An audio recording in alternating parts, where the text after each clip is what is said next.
شادیوں کی خوشیوں میں مگن وہ زارا اور تابش کے ساتھ شاپنگ پہ آئی تھی، لیکن چند لمحے بعد ہی اس کی خوشی خوف میں بدل گئی تھی۔ جہاں وہ جس شاپ پہ بھی جا رہی تھی، مفلر سے چہرہ چھپائے سیاہ رنگ کا کوٹ پہنے وہ شخص مسلسل اس کا پیچھا کر رہا تھا۔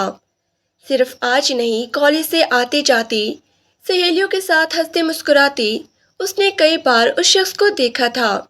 یہ دیکھیں آپی، یہ کلر کیسا ہے؟ وہ خوف کے ایک لبادے میں لپٹی دائیں بائیں دیکھ رہی تھی جب زارا نے اسے پکارا تھا۔ کیا ہو گیا ہے زمل؟ دھیان کہاں ہے تمہارا؟ تابش کے کہنے پر وہ سٹ پٹا گئی۔ کچھ نہیں، بس وہ ایسے ہی جلدی سے اس خوف کا باعث بنے شخص سے نظر ہٹا کر وہ کپڑوں کی طرف متوجہ ہو گئی تھی، لیکن اس کا دل دھڑک رہا تھا، ہتھیلیوں میں ٹھنڈے پسینے آ رہے تھے۔ اس کا چہرہ اسے کبھی دکھائی نہ دیا تھا، لیکن اکثر اس نے اسے اپنا پیچھا کرتے ہوئے دیکھا تھا۔ اگر اس وقت تابش سے وہ اس کی شکایت کرتی کہ یہ شخص اسے پریشان کر رہا ہے، اس کا پیچھا کرتا ہے، تو ممکن تھا کہ یہیں پہ لڑائی ہو جاتی، کیونکہ وہ غصے کا بہت ہی تیز تھا۔ اس کے ہونے والا شوہر کسی قسم کے بھی شک میں مبتلا ہو سکتا تھا۔ یہاں پر ایک ہنگامہ چھڑ جاتا اور پھر نہ صرف انہیں پریشانی ہوتی بلکہ بدنامی بھی ہوتی، اسی لیے وہ خاموش رہی۔ پھر یہ سوچ کر خود کو اس خوف سے آزاد کیا تھا کہ صرف 2 ہفتے تو ہیں، اس کے بعد ہمیشہ کے لیے اس کی شادی ہو جائے گی، ہر ٹینشن ہر پریشانی ختم ہو جائے گی۔ پھر زیادہ تر زارا نے کپڑے پسند کیے تھے۔ چلو ڈنر کر لیتے ہیں، کافی دیر ہو گئی ہے شاپنگ کرتے ہوئے، تابش اسے محبت سے دیکھتے ہوئے کہنے لگا۔ نہیں نہیں، بہت دیر ہو گئی ہے، مما غصہ کریں گی، اب گھر چلتے ہیں۔ اس کے انکار پر تابش نے اسے گھور کے دیکھا تھا۔ وہ جانتا تھا کہ وہ کیوں انکار کر رہی ہے۔ آنٹی کی تاکید تھی کہ مغرب سے پہلے گھر واپس آ جانا، کیونکہ ڈیٹ فکس ہونے کے بعد لڑکیاں گھر سے باہر نہیں نکلتی، راتوں کو بازاروں میں نہیں گھومتی۔ وہ نہ جانے کون سے دور میں جی رہی تھی۔ لیکن جب تابش نے ان دونوں کو گلی کے نکڑ پہ اتارا تو اچانک ہی پلٹتے زمل کی نظر اس شخص پر گئی تھی۔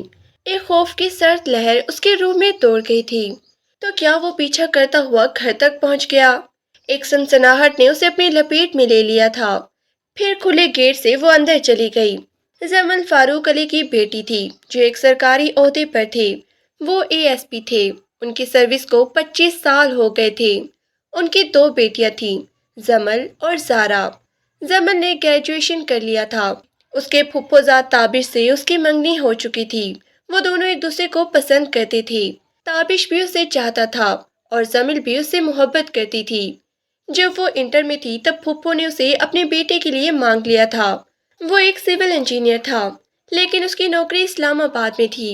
جیسے ہی گریجویشن مکمل ہوا، دونوں گھرانوں کی طرف سے شادی کی تیاریاں شروع ہو گئی تھی۔ لیکن زمل کی ہنستی مسکراتی زندگی میں جیسے ایک طوفان سا آ گیا تھا جب اسے محسوس ہوا کہ کوئی شخص اس کا پیچھا کرتا ہے۔ اس دن بھی وین خراب ہونے کی وجہ سے وہ جویریہ کے ساتھ پیدل ہی گھر کی طرف نکل پڑی۔ وہ لوگ سوچ رہے تھے کہ انجوائمنٹ کرتے ہوئے چلیں گے، لیکن پیچھے آتا ہوا وہ شخص اس کا خوف کا باعث بن گیا تھا اور اچانک ہی سڑک اسے سنسان لگنے لگی۔ تب اس نے جویریہ کو متوجہ کیا تھا۔ یار، اس آدمی کو دیکھو، کیسے چہرہ ڈھانپ کے ہمارا پیچھا کر رہا ہے۔ جویریہ نے پلٹ کے دیکھا، پھر اسے گھورتے ہوئے کہنے لگی، تمہارا دماغ خراب ہو گیا ہے کیا؟ کون؟ کس کی بات کر رہی ہو؟ وہ چاروں طرف نظریں دوڑا رہی تھی اور وہ شخص نہ جانے کیسے پلک جھپکتے میں کہیں جا کر چھپ گیا تھا۔ زمین نے تشویش سے پیچھے دور تک دیکھا، لیکن کوئی بھی نہیں تھا۔ پھر جویریہ کہنے لگی، قسم سے یار، بڑی ہی ڈرپوک ہو اور مجھے بھی ڈراتی ہو۔ پہلے تو میڈم نے خود ہی کہا کہ پیدل چلتے ہیں، واک ہو جائے گی، اور اب ڈری ہوئی ہے۔ کیا ہوگا تمہارا زمل؟ زمل نے بھی کندھے جھٹکتے ہوئے جیسے خود کو ایک خوف سے آزاد کیا تھا۔ پھر اس دن کے بعد سے اکثر ہی اس نے چہرہ چھپائے شخص کو اپنا پیچھا کرتے ہوئے پایا تھا۔ اس کا کیا مقصد تھا، کیا ارادہ تھا، وہ کچھ نہ سمجھ پائی تھی۔ لیکن پھر جلد ہی اس کی شادی کی ڈیٹ فکس ہو گئی۔ اب اس کی ماں نے گھر سے نکلنے پر پابندی لگا دی تھی، لیکن روزانہ وہ تابش سے رابطے میں تھی۔ لیکن چاہتے ہوئے بھی وہ کبھی تابش سے یہ ذکر نہ کر سکی کہ اکثر کوئی شخص اس کا پیچھا کرتا ہے، نہ جانے وہ کون ہے، کیوں اسے اپنی نظروں کے تعاقب میں رکھتا ہے۔ اس کے دل میں یہ خیال آتا کہ تابش اس کا ہونے والا شوہر ہے۔ ایسے میں اس کے دل میں کسی قسم کا شک پیدا نہیں ہونا چاہیے۔ اب جب شادی کے صرف 2 ہی ہفتے باقی تھے، تابش کا اچانک ہی کراچی میں چکر لگا تھا۔ حالانکہ وہ اسلام آباد میں رہتا تھا، لیکن زمین نے ابھی دلہن کا جوڑا خریدنا تھا، اس لیے اس نے فون پر ہی تابش سے کہہ دیا تھا کہ وہ دونوں ساتھ مل کر ہی وہ جوڑا خریدیں گے۔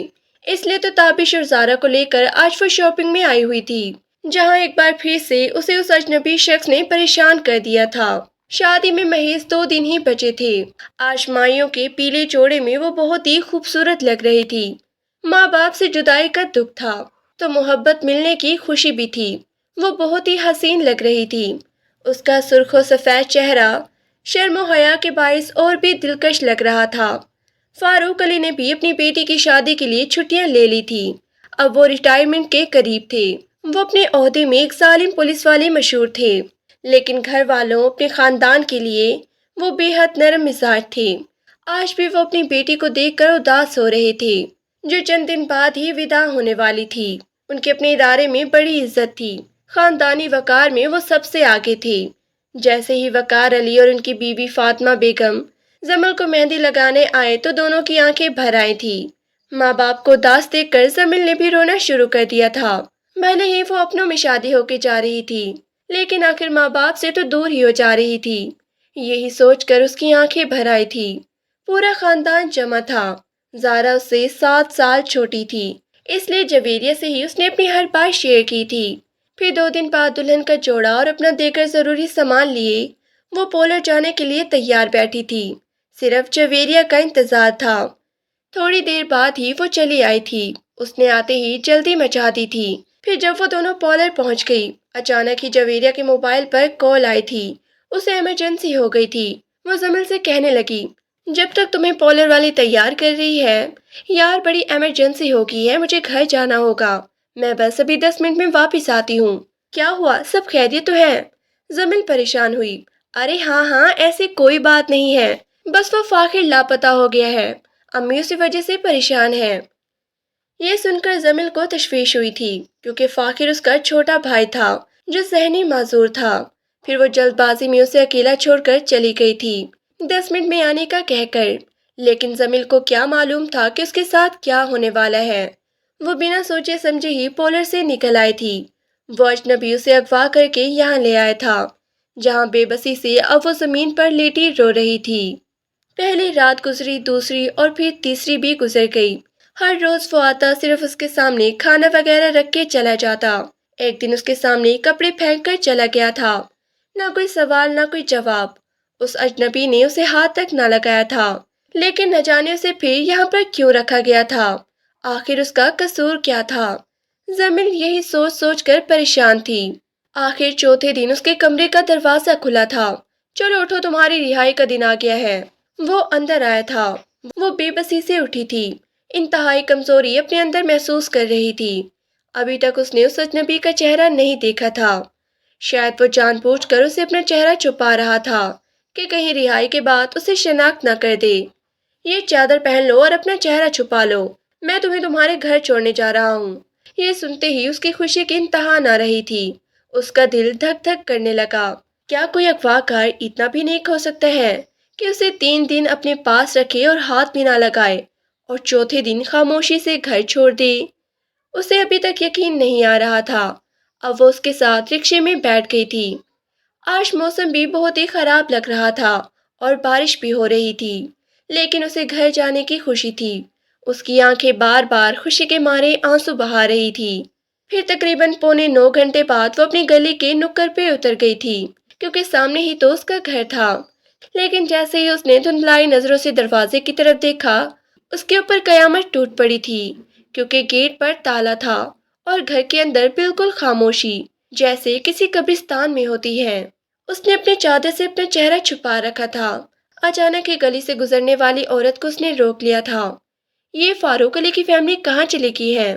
اس کا دل دھک دھک کر رہا تھا، اور عورت نے اسے دیکھا اور پھر کہنے لگی، ارے تم کون ہو؟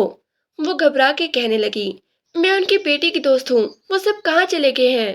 ارے بھائی کیا بتاؤں، کہیں تم اسی لڑکی کی تو دوست نہیں ہو جو اپنی بارات والے دن ہی گھر سے بھاگ گئی تھی؟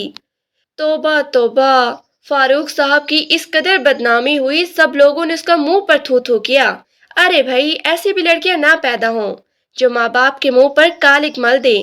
اس لیے اتنی بدنامی نہ سہ سکی اور بچارے گھر چھوڑ کے چلے گئے۔ بھائی میں نہیں جانتی کون سے شہر گئے ہیں۔ زمل کو لگا وہ ابھی چکرا کر یہیں پہ گر جائے گی۔ وہ عورت توبہ توبہ کرتی اس کے سامنے سے گزرتی چلی گئی تھی اور وہ ڈھہ سی گئی تھی۔ برستی بارش میں اسے چکر آ رہے تھے۔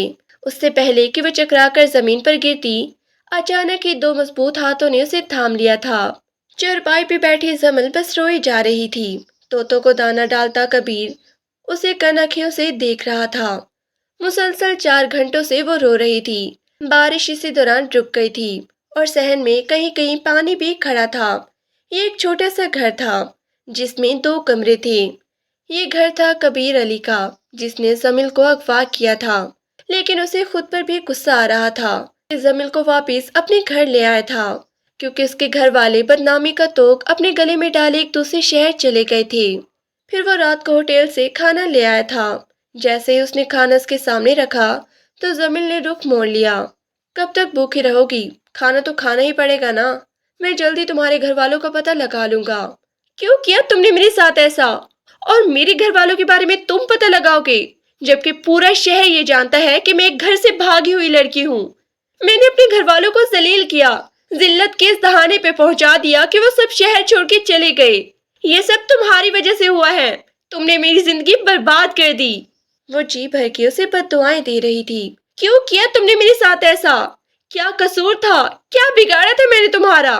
آواز نیچی رکھو، یہ ایک چھوٹا محلہ ہے۔ تمہاری آواز اس دیوار سے پار تو ضرور جائے گی، لیکن کوئی کچھ نہیں کہے گا، اس لیے اپنی آواز دھیمی رکھو۔ وہ اسے دھمکاتے ہوئے کہنے لگا، جبکہ زمین نفرت سے اس کی طرف دیکھ رہی تھی۔ اسے تو رہ رہ کر بابا کا خیال آ رہا تھا۔ کیا گزر رہی ہوگی ان کے دل پر جب پتہ چلا ہوگا کہ میں پولر سے غائب ہو گئی ہوں۔ وہ سمجھ رہے ہوں گے کہ میں گھر سے بھاگ گئی ہوں۔ اور تابش، وہ تو مجھ سے محبت کرتا تھا، اس نے ایک بار بھی مجھے تلاش کرنے کی کوشش نہیں کی۔ اور یہ ذلیل انسان، آخر اس نے میرے ساتھ ایسا کیوں کیا؟ بس یہی سوچ سوچ کر اس کی طبیعت خراب ہو گئی تھی۔ اس نے کھانے سے بھی صاف انکار کر دیا تھا۔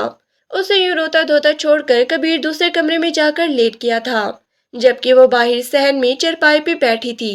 رات کے 12 بجے تو اسے رات کی تاریکی کا احساس ہوا۔ صحن میں ہلکا بلب روشن تھا، لیکن سناٹے سے اسے خوف محسوس ہو رہا تھا۔ مرتی کیا نہ کرتی، پیٹ میں روٹی تو ڈالنی ہی تھی، کیونکہ اس وقت اس کی حالت ایسی تھی کہ اگر ایک نوالا نہ کھاتی تو شاید بے ہوش ہو جاتی۔ وہ دھیمے قدموں سے اٹھ کر کچن میں گئی تھی کہ شاید وہاں پر کچھ پڑا ہو۔ آخر کار ڈبے میں موجود بریانی، جو غالباً اسی کے لیے لائی گئی تھی، وہ رکھی ہوئی تھی۔ پلیٹ میں ڈال کر وہ بریانی کھانے لگی اور پیٹ کی آگ بجھائی۔ بھوک ختم ہوئی تو پانی پی کر چرپائی پہ لیٹ گئی اور ہاتھوں سے اپنے آنسو صاف کرنے لگی۔ کتنا ظالم شخص ہے یہ، اس نے مجھے بے عزت کیا، مجھے اغوا کیا اور اب خود بڑے آرام سے کمرے میں جا کے سو گیا ہے۔ کبھی خوش نہ رہے یہ، اس کو بھی اتنی ہی ذلالت ملے۔ وہ جی بھر کے اسے بد دعائیں دے رہی تھی، جبکہ کمرے میں لیٹا کبیر سو نہیں رہا تھا۔ وہ دیکھ چکا تھا کہ زمین نے کھانا کھا لیا ہے۔ اس نے خدا کا شکر ادا کیا تھا۔ آخر یہ سب کر کے اسے کیا ملا؟ کیا اس نے سچ میں ہی لڑکی کی زندگی برباد کر دی؟ لیکن 5 سال پہلے اس کے باپ نے بھی تو میرے ساتھ یہی سب کچھ کیا تھا۔ اس نے صرف میری زندگی ہی نہیں بلکہ میرا پورا خاندان تباہ کر دیا تھا۔ وہ نہیں جانتا تھا کہ اس کے ایک چھوٹے سے ظلم سے میری خاندان پر کیا بیتے گی۔ جب بھی اسے اپنے ماضی یاد آتا وہ ایسے ہی آنسو بہاتا تھا۔ وہ ایک میکینک تھا، اکثر ہی لوگوں کا اس کی دکان پہ آنا جانا لگا رہتا تھا، لیکن جیسے ہی دکان بند کرتا وہ اس کے گھر والوں کے بارے میں پتہ لگاتا پھرتا تھا کہ وہ کس شہر میں گئے ہیں، لیکن کوشش کے باوجود بھی ان کے بارے میں کچھ پتہ نہیں چل رہا تھا۔ پھر شام کو کھانا لے کر وہ گھر آیا تھا۔ مجھے اس گھر میں قید کر کے کہاں چلے گئے تھے آپ؟ وہ جلے پیر بلی کی طرح ادھر ادھر چکر لگا رہی تھی۔ کیوں مجھے تکلیف دے رہے ہیں؟ آخر میں نے کیا بگاڑا ہے آپ کا؟ وہ اسے سامنے دیکھتے ہی شروع ہو گئی تھی۔ کالی آنکھوں میں کبیر کے لیے نفرت تھی۔ اس نے سر جھکا لیا، پھر کہنے لگا، کھانا کھا لو، میں نے کچن میں رکھ دیا ہے۔ یہ کہتے ہی وہ اپنے کمرے میں چلا گیا تھا۔ زمین نے غصے سے اس بے حس انسان کو دیکھا تھا۔ پھر وہ کپڑے بدل کے باہر آیا تھا۔ تمہیں اپنے باپ کا فون نمبر تو یاد ہوگا نا؟ مجھے بتاؤ، میں ان سے بات کرتا ہوں۔ آج اسے 5 دن ہو گئے تھے۔ مجھے 5 دن ہو گئے ہیں گھر سے غائب ہوئے، اور تم کیا سمجھتے ہو کہ مجھ جیسی گناہگار لڑکی کو وہ لوگ قبول کر لیں گے؟ میں گھر سے بھاگی ہوئی لڑکی ہوں۔ یہ سمجھتے ہیں وہ سب مجھے جان سے مار دیں گے۔ بابا کوئی بھی میری سچائی نہیں سنے گا۔ کیا وہ اس بات پہ یقین کریں گے کہ مجھے ایک ڈاکو نے اغوا کر لیا تھا، اور اب وہ ڈاکو میرا اتنا ہمدرد بن رہا ہے کہ مجھے میرے گھر چھوڑنا چاہتا ہے؟ اگر اتنے ہی نیک ہو تو مجھے اغوا کیوں کیا تم نے؟ وہ اس کی آنکھوں میں آنکھیں ڈال کے سوال کر رہی تھی۔ کبیر نے سر جھکا لیا۔ کبھی کبھی وہ یہ سوچ کے شرمندہ ہوتا کہ اس نے زمل کے ساتھ غلط کیا ہے، اس کے باپ کے کیے ہوئے ظلم کا بدلہ اس سے لے کر۔ زمل جتنا بھی سناتی یا تو وہ خاموش رہتا یا پھر دو الفاظ کہہ کے اندر کمرے میں چلا جاتا، لیکن آج وہ اس کے سامنے بیٹھا رہا۔ پھر کہنے لگا، یوں سمجھ لو جو تمہارے باپ نے ظلم کیے ہیں اس کا خمیازہ تم نے بھگتا ہے۔ کیا مطلب؟ کیا کیا ہے میرے بابا نے تمہارے ساتھ جو تم نے میرے ساتھ یہ ظلم کیا؟ اس کی آنکھیں پھٹ پڑی تھی۔ کبیر زمین کی طرف دیکھے جا رہا تھا۔ پھر وہ کہنے لگا، تم کھانا کھا لو، میں تمہیں سب بتا دوں گا۔ شاید سارا قصور میرا ہی ہے۔ میں کسی کے ساتھ کچھ غلط کرنا نہیں چاہتا تھا، لیکن میری ماں اور بہن کا چہرہ میری آنکھوں کے سامنے آ جاتا ہے، کیونکہ جو کچھ تمہارے باپ نے میرے ساتھ کیا ان کا خمیازہ میری ماں اور میری بہن نے بھگتا تھا۔ اس کی آواز میں درد تھا۔ اب زمین خاموش تھی۔ پھر وہ کہنے لگی، اچھا ایسا کیا کر دیا میرے بابا نے؟ جانتے بھی ہو ان کی نوکری ایسی ہے کہ وہ کسی کے ساتھ ناجائز کیوں کریں گے؟ کیا کیا تھا انہوں نے میرے ساتھ ناجائز؟ میں تمہیں بتاتا ہوں کہ انہوں نے میرے ساتھ کیا کیا تھا۔ وہ دوپہر کا وقت تھا جب کالج کی چھٹی کے بعد وہ سڑک پہ کھڑا بس کا انتظار کر رہا تھا۔ اس سے چند قدم کے فاصلے پر وہ چار لڑکے بھی کھڑے تھے جو بہت ہی امیر ماں باپ کے بگڑے ہوئے رئیس زادے تھے۔ تبھی اچانک ہی ایک لڑکی سڑک پہ آ کے کھڑی ہوئی تھی۔ وہ بھی یقیناً کالج گرل تھی۔ تبھی وہ چاروں سے چھیڑنے لگے، تنگ کرنے لگے، کیونکہ سڑک ابھی سنسان تھی۔ اچانک ہی لڑکی نے موبائل پر ایک کال ملائی تھی۔ چند لمحے گزرے تھے جب پولیس وین وہاں پہ آئی تھی، لیکن انہوں نے ان چار لڑکوں کے ساتھ کبیر کو بھی وین میں ڈال لیا تھا اور اسے تھانے لے آئے۔ وہ بار بار کہتا رہا، سر میں ان لڑکوں کے ساتھ نہیں ہوں، میں نے کچھ نہیں کیا۔ لیکن وہ انسپیکٹر بڑا ہی ظالم قسم کا انسان تھا۔ اس نے کبیر کی ایک نہیں سنی تھی اور لا کر انہیں لاک اپ میں ڈال دیا۔ ان چاروں پر تو کوئی اثر نہ ہوا تھا کیونکہ وہ اس چیز کے عادی لگ رہے تھے، لیکن کبیر کی ذہنی حالت بہت ہی خراب تھی۔ اس کی ماں لوگوں کے گھروں میں کام کرتی تھی، بڑی مشکل سے اسے پڑھا رہی تھی، اور بہن سلائیاں کرتی تھی گھر چلانے کے لیے۔ ان کا تو گھر بھی اپنا نہیں تھا۔ وہ اپنی بہن سے چھوٹا تھا کیونکہ اس کی بہن کائنات کی شادی ہونے والی تھی۔ 2 مہینے بعد معمولی سے جہیز میں اس کی ماں اسے رخصت کرنا چاہتی تھی، لیکن کائنات اور کبیر کی ماں کی خواہش تھی کہ وہ پڑھ لکھ کر اپنی زندگی سنوار لے۔ پھر 1 گھنٹے بعد ان چاروں کی کوئی ضمانت لینے آ گیا تھا۔ وہ انسپیکٹر اس وقت تھانے میں نہیں تھا، لیکن وہ لوگ اچھے گھرانے سے تھے تو رشوت کے بدلے میں انہیں آسانی سے آزادی مل گئی تھی، جبکہ کبیر کی ضمانت کروانے کوئی بھی نہیں آیا تھا۔ لیکن رات کو وہ انسپیکٹر تھانے واپس آیا۔ پھر اس نے جو کبیر کے ساتھ کیا تھا وہ شاید وہ کبھی نہ بھولتا۔ بنا قصور بنا بات کے وہ پوری رات اس پہ تشدد کرتا رہا۔ ایسے لگ رہا تھا جیسے وہ اس چیز کا مزہ لے رہا ہے کہ وہ ایک مجرم پر تشدد کر رہا ہے، لیکن کبیر کی حالت بری تھی۔ دوسری طرف اس کی ماں اور بہن پوری رات اس کا انتظار کرتی رہیں، لیکن اس کے بارے میں کچھ بھی پتہ نہیں چل رہا تھا۔ تبھی ایک لڑکی نے آ کر بتایا، 4 لڑکوں کو پولیس والوں نے گرفتار کیا ہے، شاید ان میں کبیر بھی ہے کیونکہ وہ لڑکیوں کو تنگ کر رہے تھے۔ یہ سنتے ہی اس کی ماں ڈھہ سی گئی تھی۔ اس کا بیٹا ایسا نہیں ہو سکتا، وہ تو بے انتہا کا شریف تھا، دن رات پڑھائی کرتا، کبھی کسی لڑکی کی طرف آنکھ اٹھا کر بھی نہ دیکھتا تھا۔ پھر صبح کے 10 بجے وہ تھانے میں پہنچی تھی۔ کائنات بھی ماں کے ساتھ تھی۔ جیل میں موجود کانسٹیبل اسے للچائی نظروں سے دیکھ رہے تھے، جبکہ کبیر نیم بے ہوشی کی کیفیت میں تھا۔ اس کی ماں انسپیکٹر کی منتیں کرنے لگی، میری بیٹی کو چھوڑ دیں انسپیکٹر صاحب، وہ ایسا نہیں ہے، آپ کو کوئی غلط فہمی ہوئی ہے، کیا حال کر دیا آپ نے اس کا۔ وہ گڑ گڑا رہی تھی، لیکن انسپیکٹر فاروق علی اسے ذلت بھری نظروں سے دیکھ رہے تھے۔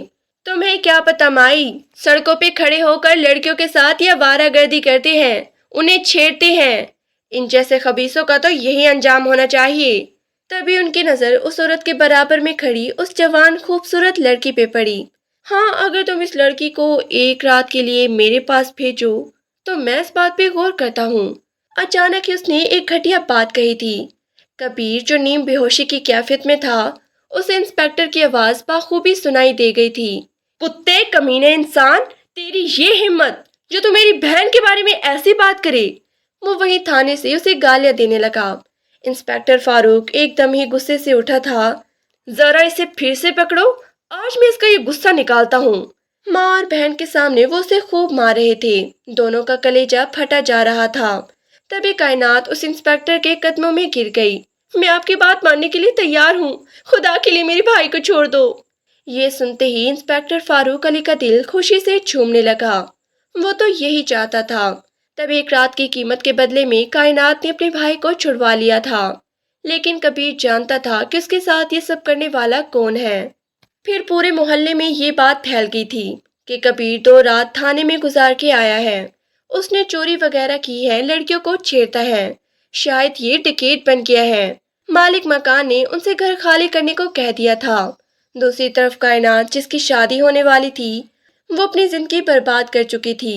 2 ماہ بعد اس کی شادی ہو گئی تھی، لیکن یہ خوش قسمتی تھی کہ اس کا شوہر بہت ہی اچھا نکلا۔ اس کے شوہر کو شادی کے رات ہی یہ بات پتہ چل گئی، لیکن اس نے کائنات کا بھرم رکھ لیا۔ لیکن کبیر کی زندگی برباد ہو گئی تھی۔ اسے کالج سے نکال دیا گیا۔ وہ ایک میکینک کی دکان پر کام سیکھنے لگا، کسی شہر میں گمنامی کی زندگی گزارنے لگا۔ اس کی ماں اپنے بیٹی کی خاموشی کو دیکھ کر روتی رہتی۔ وہ بیمار پڑ گئی تھی۔ پھر ایک دن چپ چاپ یہ دنیا چھوڑ کے چلی گئی، لیکن کبیر کے دل میں اندر ہی اندر لاوا پک رہا تھا، اس خلیص انسپیکٹر فاروق علی کے خلاف۔ وہ اس کا مکروہ چہرہ اچھی طرح یاد کر چکا تھا۔ فاروق علی نے اس کی اور اس کی بہن کے ساتھ جو کچھ کیا تھا، وہ اسے بھولا نہیں تھا۔ 5 سال کی انتھک محنت کے بعد وہ اپنی ایک دکان بنانے میں کامیاب ہو گیا تھا، لیکن پھر اس کے بارے میں معلومات اکٹھے کرنے لگا اور اس نے اسے بدلہ لینے کا سوچا۔ اسی بدلے کے نتیجے میں اس نے زمین کو اغوا کیا تھا۔ میں نہیں مان سکتی کہ میرے بابا نے یہ سب کیا ہوگا، تم ایک جھوٹی کہانی سنا رہے ہو۔ وہ بے یقین تھی۔ اس کے بابا جو بڑے ہی سوبر تھے، اتنے شریف، جو اپنی بیٹیوں سے اتنی محبت کرتے تھے، وہ کسی کی بیٹی کے ساتھ ایسا کیسے کر سکتے تھے؟ یہ ایک ایسی بات تھی جس پر زمین کو یقین کرنا بہت ہی مشکل تھا۔ کبیر نے سر اٹھا کر اسے دیکھا۔ جس طرح ناک کے کئی منہ ہوتے ہیں، شاید اسی طرح ان کے بھی ہوں گے، وہ لاپرواہی سے کہہ رہا تھا۔ زمین کو اس کے اوپر بہت ہی غصہ آیا۔ وہ اتنی بے بس تھی کہ اس کے پاس کوئی دوسرا ٹھکانہ بھی نہیں تھا۔ اب اس بدتمیز ظالم کے ساتھ وہ مزید رہنا بھی نہیں چاہتی تھی۔ اسے 2 دن ہو گئے تھے اس کے ساتھ رہتے ہوئے، جب ایک عورت چلی آئی۔ وہ خالہ شکورن تھی، اس محلے کی رشتے کروانے والی ایک عورت۔ زمین کو دیکھ کر ان کی آنکھیں پھٹی کی پھٹی رہ گئی۔ آئے ہائے کبیر بیٹا، تو نے شادی بھی کر لی اور میں ادھر پاگل ہو رہی ہوں جو تیرے لیے لڑکیاں ڈھونڈتی پھر رہی ہوں۔ یہ اتنی خوبصورت لڑکی تجھے کہاں سے مل گئی؟ زمین نے غصے سے اس بوڑھی عورت کو دیکھا تھا۔ چل تیری بیوی کے ہاتھوں سے 1 کپ چائے پلا دے، میری امیدوں پر تو نے پانی پھیر دیا۔ اس نے صاف الفاظ میں زمین کو چائے بنانے کا کہا تھا۔ وہ تل ملا کر رہ گئی۔ نہیں ہوں میں ان کی بیوی، آپ جانتی بھی ہیں کہ اس نے میرے ساتھ کیا کیا ہے۔ اس نے مجھے یہاں… وہ آگے کچھ بول بھی نہ پائی تھی جب کبیر نے اس کی بات کاٹی تھی۔ جی خالہ، یہ میری بیوی ہے، جاؤ ان کے لیے 1 کپ چائے بنا دو۔ اس کی آنکھیں غصے سے پھٹ پڑی تھی۔ سرخ چہرہ لیے وہ کچن میں چلی آئی تھی۔ کس حق سے اس نے کہا کہ میں اس عورت کے لیے چائے بناؤں؟ ایک اغوا کار انسان جس نے میری بابا کی عزت خاک میں ملا دی اور مجھے زندگی بھر کے لیے ایک ضلالت دے دی۔ گھر سے بھاگنے والی لڑکی کا خطاب۔ وہ کچن میں کھڑی آنسوں سے روئی جا رہی تھی۔ وہ بھلا کیوں چائے بنائے؟ اس کی زندگی برباد ہو گئی۔ کوئی شخص کے رحم و کرم پر واپسی کے سارے دروازے بند ہو گئے۔ وہ اتنی کمزور ہرگز نہیں تھی۔ کس قدر گھٹیا حرکت کی تھی اس آدمی نے۔ وہ نفرت سے کھڑکی سے کبیر کو دیکھ رہی تھی۔ بڑے مشکل سے کبیر نے بنا چائے پلائے ہی خالہ شکورن کو بھیج دیا تھا۔ یہ کیا کیا؟ آپ نے کیوں اس عورت سے جھوٹ کہا کہ میں آپ کی بیوی ہوں؟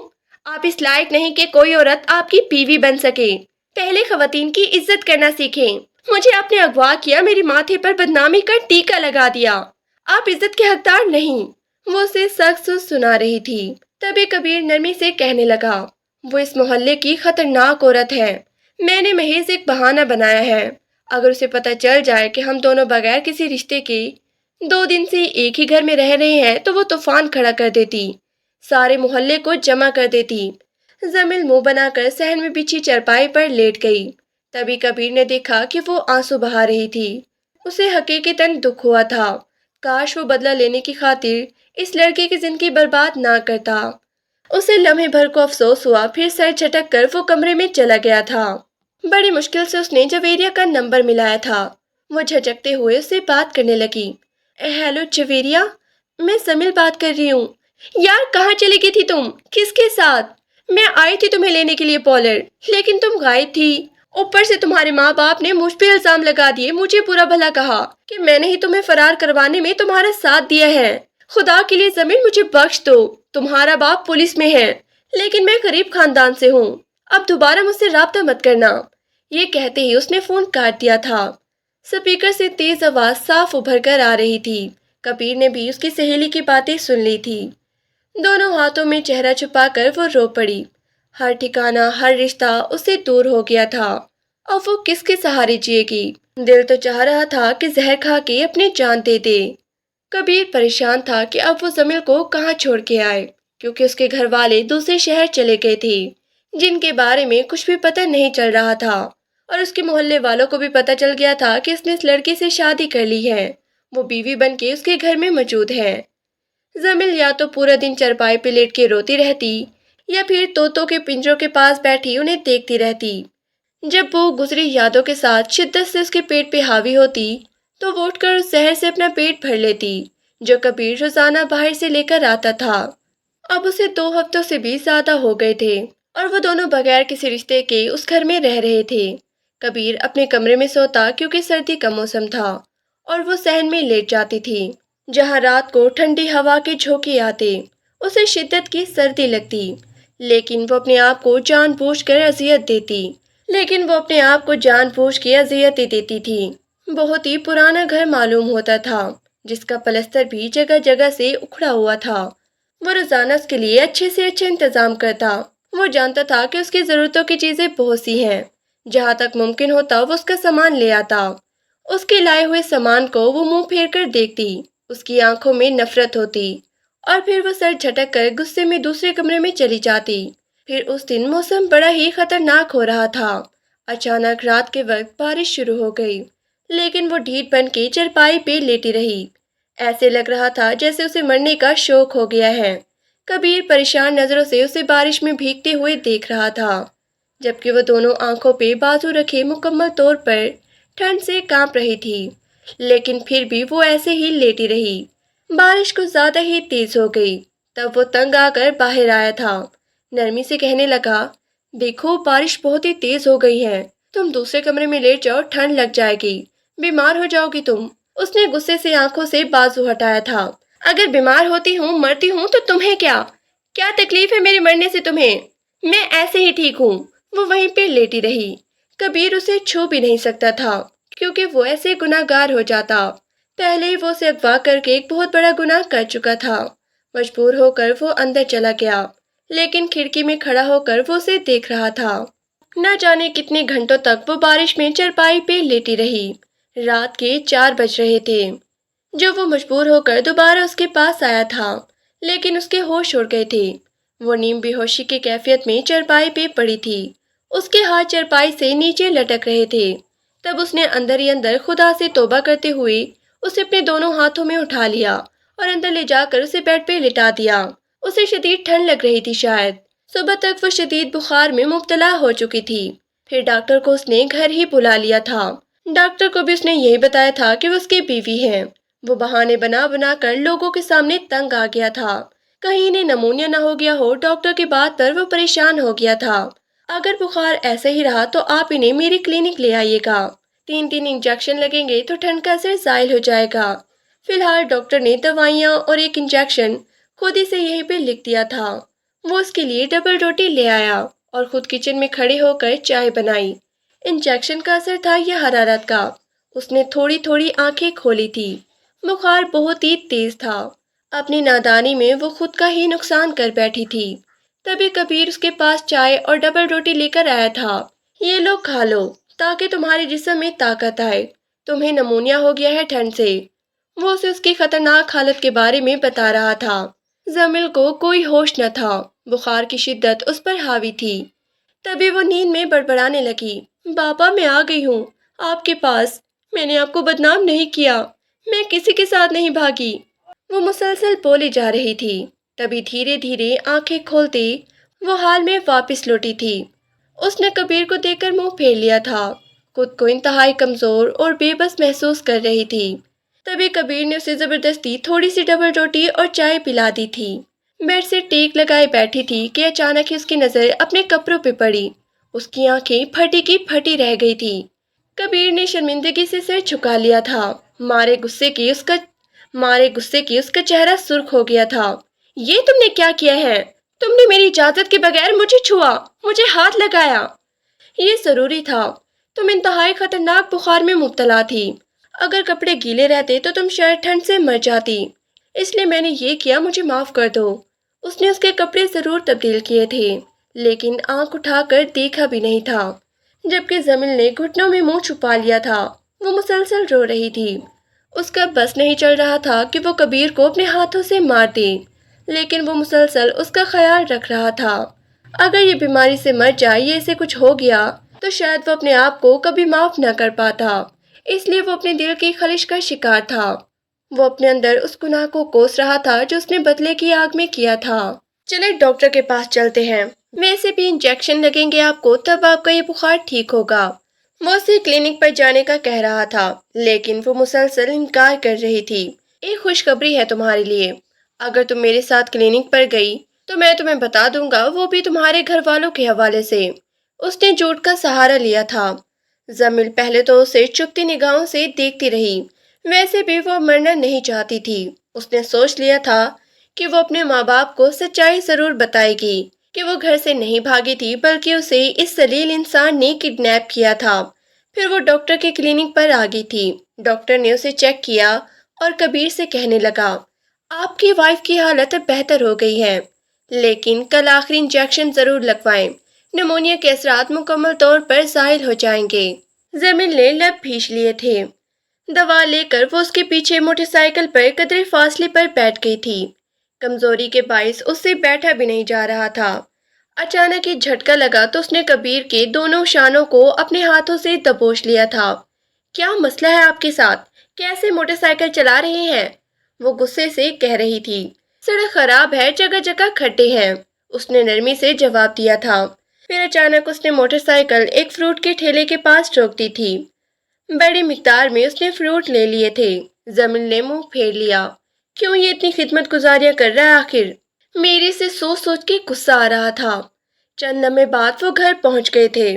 وہ کچھ دیر تو کبیر کا انتظار کرتی رہی کہ اسے گھر والوں کے بارے میں وہ بتا دے، لیکن اس کی خاموشی پر وہ تنگ آ کر خود ہی پوچھنے لگی، اب بتا بھی دو کہ میرے گھر والوں کے بارے میں کیا پتہ چلا ہے؟ اس کی آنکھوں میں ایک آس تھی. کبیر نے نظریں چرا لی. ابھی تو پتہ نہیں چلا لیکن میں بہت جلد ہی پتہ لگا لوں گا. اب تو زمل کا غصے سے برا حال تھا. پھر تم نے مجھ سے جھوٹ کیوں کہا؟ ایسے ہی لوگوں کو دھوکہ دیتے ہو، انہیں ذلیل کرتے ہو، بدنام کرتے ہو. وہ خاموشی سے اس کی کڑوی باتیں سنتا رہا.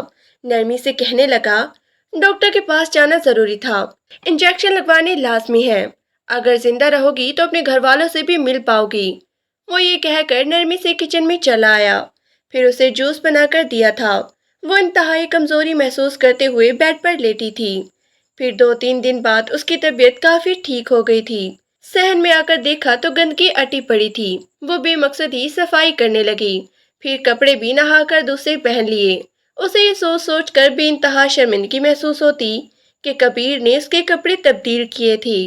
یہ سوچ اس پر شدت سے حاوی ہوتی تو اسے اس شخص پر اور بھی غصہ آتا. 3-4 سوٹ کبیر نے اسے لا کر دیے تھے. اس دن بھی تر و تازہ چہرہ لیے وہ طوطوں کے پنجروں کے پاس بیٹھی تھی. ان سے باتیں کر رہی تھی. میں نے کھانا کچن میں رکھ دیا ہے، بھوک لگے تو کھا لینا. اب کبیر کے لیے اس کے چہرے سے نظریں ہٹانا مشکل ہوتا جا رہا تھا. وہ کئی دنوں سے اس سے ایک بات کہنا چاہتا تھا لیکن اسے اس لڑکی کی نفرت اور غصے سے ڈر لگتا تھا. تبھی وہ رات کو اس کے پاس آیا. وہ جو بیٹھ کر ایک کتاب پڑھ رہی تھی اسے دیکھ کر کوفت کا شکار ہوئی. مکمل طور پر زمین نے اس کے کمرے پر قبضہ کر لیا تھا، جبکہ وہ دوسرے کمرے میں سوتا جہاں پر پرانا سامان رکھا تھا، جو کہ اس کی ماں کا پرانا سامان تھا۔ میں آپ سے ایک بات کہنا چاہ رہا تھا، بہت دنوں سے آپ کے گھر والوں کا کچھ پتہ نہیں چل پا رہا۔ یہاں اس شہر میں آپ کا کوئی دوسرا رشتہ دار بھی نہیں ہے، اور رشتہ داروں سے آپ کے گھر والوں کے بارے میں پوچھنا مناسب بھی نہیں۔ اگر برا نہ مانے تو میں ایک بات کہنا چاہتا ہوں، ہم بنا کسی رشتے کے اس گھر میں 1 مہینے سے رہ رہے ہیں۔ لوگ یہی سمجھتے ہیں کہ آپ میری بیوی ہیں، ورنہ بغیر کسی رشتے کے اگر ہم لوگوں کے سامنے جائیں تو وہ ہمیں رسوا کر دیں گے۔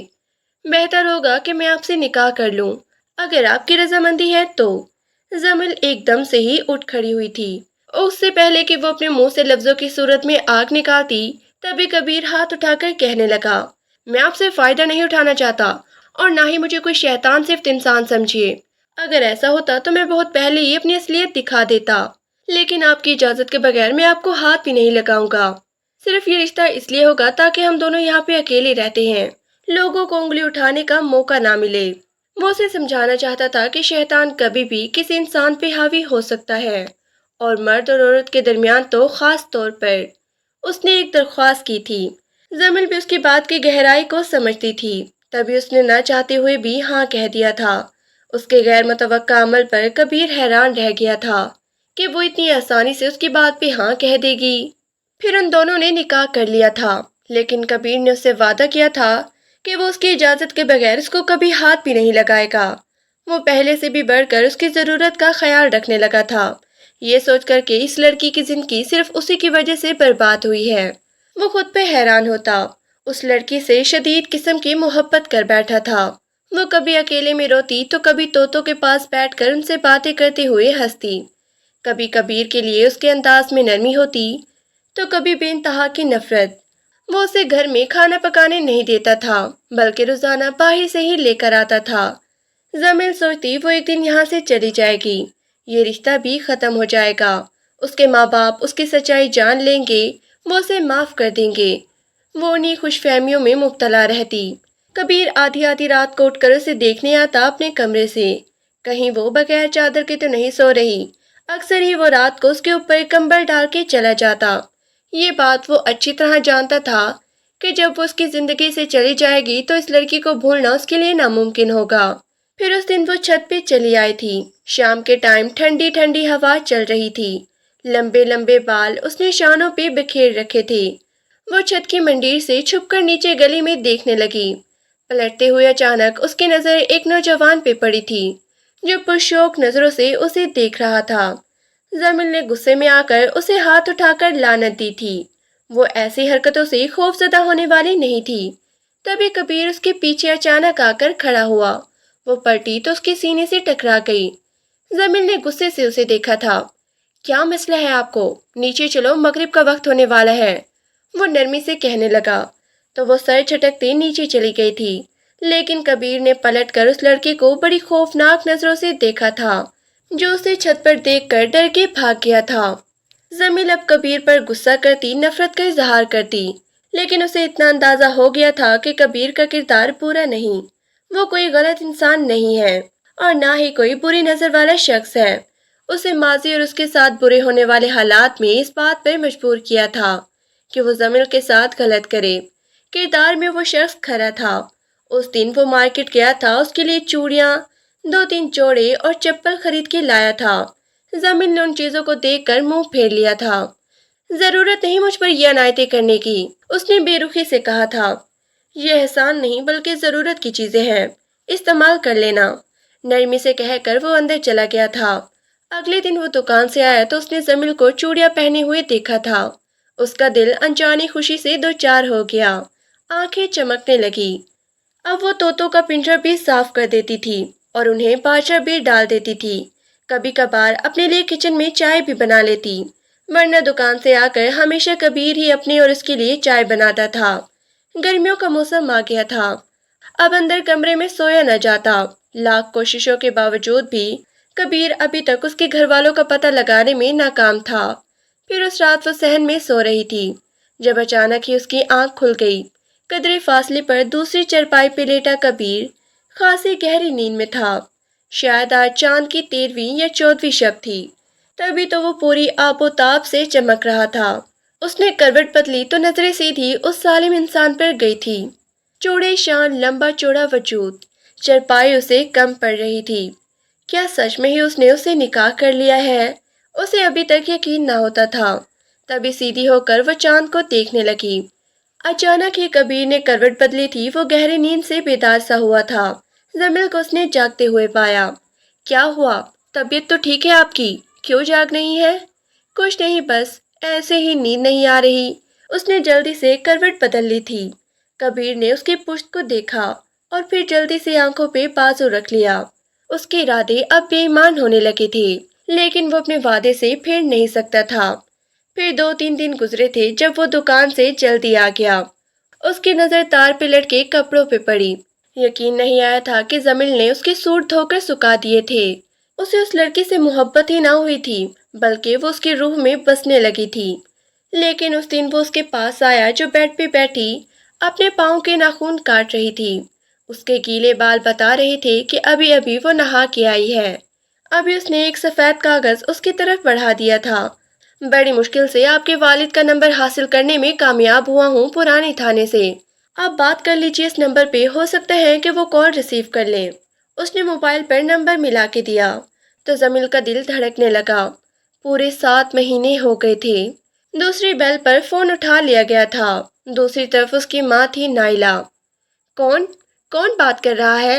ان کی اونچی آواز اسپیکر سے صاف سنائی دے رہی تھی۔ امی، میں وہ زمل۔ اس کا گلا رن گیا تھا۔ کیا زمل، تم؟ اگر بیٹا تم نے گھر سے جانا ہی تھا تو ہمیں کیوں بے عزت کیا؟ کیوں اپنی چھوٹی بہن کی زندگی بھی برباد کر دی؟ جانتی ہو ہماری کتنی بدنامی ہوئی؟ تمہارے بابا کو ہارٹ اٹیک آیا تھا، لیکن ان کی زندگی ابھی باقی تھی۔ امی مجھے معاف کر دیں، لیکن میرا کوئی قصور نہیں تھا۔ میں واپس آنا چاہتی ہوں۔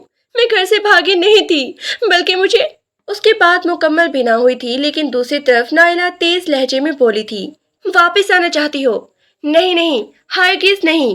اب جہاں بھی ہو وہیں خوش رہو۔ جس کے ساتھ گھر سے بھاگی تھی واپس لوٹ کے مت آنا۔ میری بچی، وہیں خوش رہنے کی کوشش کرو۔ تمہارے بابا نے جلد بازی میں زہرا کی بھی شادی کر دی، اتنی کم عمری میں کسی بھی بڑی عمر کے آدمی کے ساتھ۔ اب یہاں کیا لینے آؤ گی؟ رشتہ دار باتیں بنائیں گے، اس لیے جہاں پر ہو وہیں پہ رہو، یہاں ہرگز واپس نہ لوٹنا۔ یہ کہتے ہی انہوں نے فون کاٹ دیا تھا۔ ذرا فاصلے پہ کھڑے کبیر نے یہ سارے الفاظ سن لیے تھے، جبکہ زمل کا چہرہ لہو رنگ ہو رہا تھا، گویا اس کی آنکھوں سے خون ٹپک رہا ہو۔ وہ کانپ رہی تھی۔ اس کی سگی ماں نے اس کے لیے ایسے الفاظ استعمال کیے تھے بنا اس کی صفائی سنے۔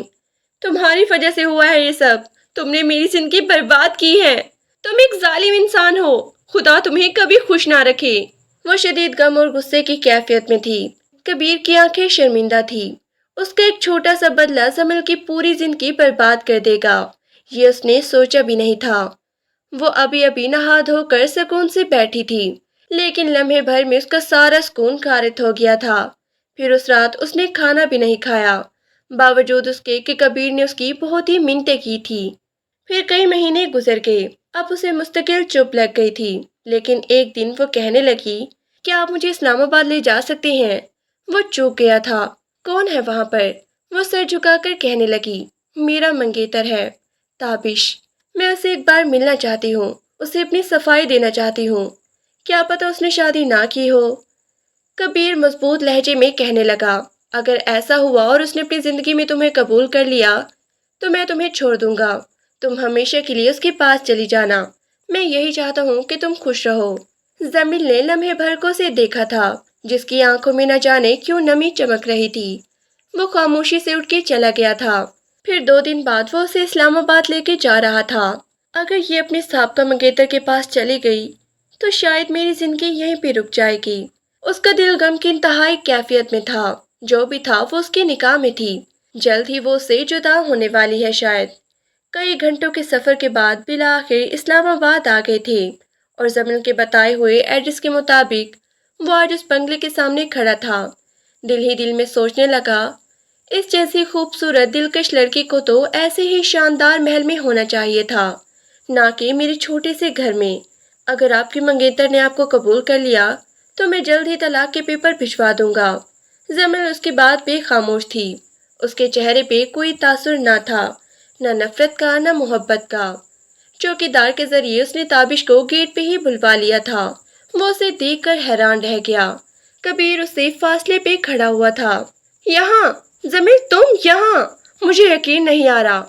وہ تابش میں واپس آ گئی ہوں۔ کوشش کے باوجود بھی وہ یہ نہ بتا سکی کہ ساتھ کھڑے انسان نے مجھے کڈنیپ کیا تھا عین شادی والے دن۔ نہ جانے کیا تھا جو اسے یہ بات کہنے سے روک رہی تھی۔ کیا تابش تم مجھے اپنی زندگی میں قبول کر لو گے؟ تو وہ مسکرا دیا۔ کیوں نہیں؟ میں نے شادی ضرور کی تھی، لیکن میری بیوی بڑے ہی برے مزاج کی آوارہ لڑکی نکلی۔ میں نے اسے طلاق دے دی۔ میں تمہیں اپنا لوں گا زمیل، بس تم میری زندگی میں واپس آ جاؤ۔ اور یہ کون ہے؟ اب اس کی نظر کبیر پہ پڑی تھی جو چلتا ہوا بہت دور نکل گیا تھا۔ اس نے دیکھ لیا تھا کہ زمیل کے سابقہ منگیتر نے اسے قبول کر لیا ہے، اس لیے وہ بنا کچھ کہے خاموشی سے وہاں سے لوٹ گیا تھا۔ زمیل کے لب ہلے تھے۔ وہ کبیر کو آواز دینا چاہتی تھی، لیکن پھر تابش نے اس کا ہاتھ پکڑا اور اندر لے جانے لگا۔ تبھی اچانک اندر سے پھپھو کی آواز آئی تھی۔ کون آیا ہے تابش؟ مما، یہ زمیل ہے، یہ واپس لوٹ آئی ہے۔ کیا؟ یہ آوارہ لڑکی؟ ہرگز نہیں، اسے اندر بھی نہ آنے دینا۔ اس نے تو اپنے باپ کے منہ پہ کالک مل دی، لیکن ہم اس پھٹکار کو اپنی زندگی میں قبول نہیں کریں گے۔ نکالو اسے باہر۔ گھر کے اندر قدم کیسے رکھنے دیا تم نے اسے؟ پھپھو کے نفرت بھرے لہجے نے جیسے اسے جلتی ہوئی آگ میں جھونک دیا تھا۔ آج اس کی سگی پھپھو یہ کہہ رہی تھی، کل کو سارے رشتے دار کہتے۔ وہ کس کس کو اپنی صفائی دیتی پھرتی۔ پھر اچانک ہی اسے گھٹن ہونے لگی تھی۔ اس نے زور سے تابش سے اپنا ہاتھ چھڑوا لیا تھا۔ تابش، وہ دراصل میری شادی ہو گئی ہے، میں نے نکاح کر لیا ہے، لیکن بس میں تمہیں ایک بات کہنے کے لیے آئی تھی کہ پاپا کو کہنا کہ مجھے معاف کر دے، میری کوئی غلطی نہیں تھی۔ تابش اسے آوازیں دیتا رہ گیا، لیکن وہ پلٹی نہیں تھی۔ بھاگتی ہوئی اس کی نگاہیں کبیر کو تلاش کرنے لگی کہ کہیں وہ زیادہ دور نہ چلا گیا ہو۔ ذرا ہی فاصلے پر وہ ایک درخت کے نیچے کھڑا بچوں کی طرح رو رہا تھا۔ تو کیا وہ زندگی جیسی لڑکی ہمیشہ کے لیے اس سے دور ہو گئی؟ وہ ادھر ادھر دیکھ رہا تھا کسی رکشے کے انتظار میں، کیونکہ اسے ریلوے اسٹیشن پہ بھی تو جانا تھا۔ اچانک ہی اسے دھندلائی آنکھوں سے دور بھاگتی ہوئی زمل نظر آئی تھی۔ کیا ہوا؟ آپ ٹھیک تو ہیں؟ کیا کچھ رہ گیا تھا؟ وہ اسے دیکھ کر پریشان ہوا۔ ہاں، رہ گیا وہ تعلق جو ہوا میں معلق ہے، نہ اسے ٹوٹنے کا راستہ مل رہا ہے اور نہ ہی جڑنے کا۔ کیا مطلب؟ میں سمجھا نہیں۔ وہ اس کی باتوں پہ الجھا تھا۔ وہ روتے ہوئے کہنے لگی، میں نے اس تعلق کو جوڑنے کا فیصلہ کیا ہے۔ میں نے سوچ لیا ہے کہ باقی کی زندگی میں تمہارے ساتھ ہی گزاروں گی۔ وہ اس کے سینے سے لگ کر پھوٹ پھوٹ کر رونے لگی۔ کبیر نے اسے بازوں میں بھر لیا تھا۔ وہ پیار بھری نظروں سے زمل کو دیکھ رہا تھا، اس کی محبت کا چشمہ پھوٹنے کو، لیکن اس نے اپنے جذبات کو مار لیے۔ زمل کا ہاتھ مضبوطی سے پکڑ کے وہ اسے گھر لے جا رہا تھا جو ان دونوں کا گھر تھا۔ زمین نے اپنا وجود اس کے حوالے کر دیا تھا۔